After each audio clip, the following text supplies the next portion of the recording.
आदरणीय न्यायाधीश, मान्य अध्यापक, प्रिय भाइयों और उनकी बहनों, सबको मेरी ओर से नमस्कार। मैं अंकुर अरोड़ा आज संतुलनवाद हमारी जिम्मेदारी के विषय पर भाषण देने वाला हूं।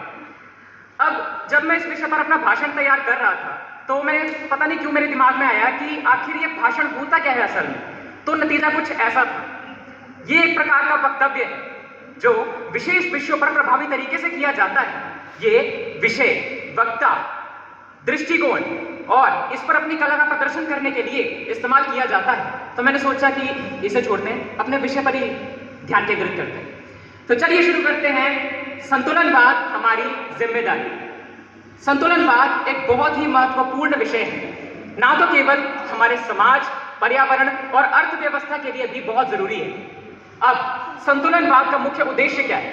संतुलनवाद का मुख्य उद्देश्य है कि हम किस तरह से अपने संसाधनों का सदुपयोग करें कि वो हमारी वर्तमान में भी हमारे काम आए और आने वाली पीढ़ियों के लिए भी सुरक्षित हो जाए और हमारे पर्यावरण को भी इससे कोई नुकसान ना हो। अब हम अपनी पृथ्वी पर संतुलन कैसे बनाए रख सकते हैं, उस पर बात करते हैं। कुछ चीजें हैं जो हम कर सकते हैं अपनी पृथ्वी को बचाने के लिए, संतुलन बनाए रखने के लिए।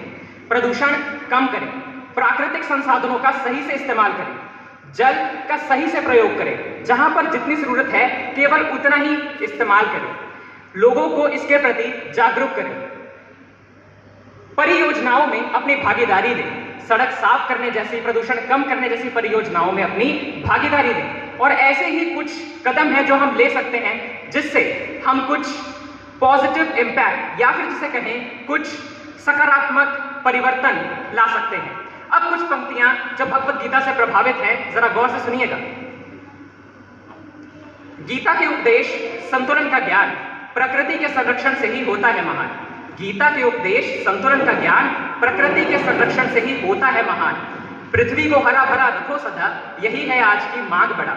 ऊर्जा का सदुपयोग करो सब, सुरक्षित करो पृथ्वी की रंग। मेरे इस भाषण को सुनने के लिए आप सभी का मुस्कुराहट के साथ हाथ जोड़कर, सर झुकाकर, प्रेम पूर्वक, हृदय की गहराई से बहुत बहुत धन्यवाद।